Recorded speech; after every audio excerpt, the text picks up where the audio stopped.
Jan Palach's death is a very powerful and touching story.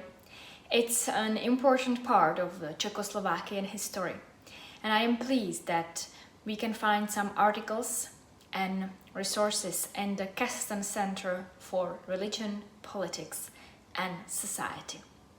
Jan Palach was a student at the Faculty of Arts of Prague's Charles University who did not want to accept the Soviet occupation in 1968, and he decided for a very unusual and radical protest.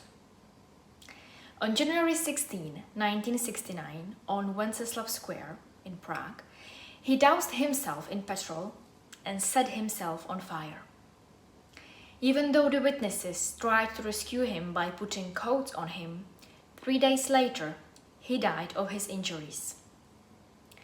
The doctor quoted Palach, saying that the protest was not so much in opposition to the Soviet occupation, but the demoralization which was setting in, that people were not only giving up, but giving in.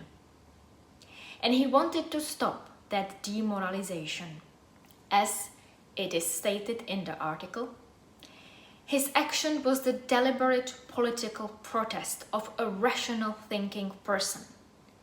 Jan Palach held no illusion of possible life after death. He was fully aware that death in the flames meant to end in agony.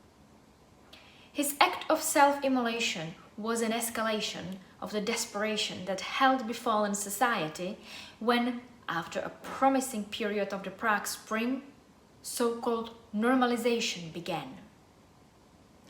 This period was marked by strong political stability, paralysis of the public space in which any politically oriented civic activities that were not in line with the official ideology essentially vanished.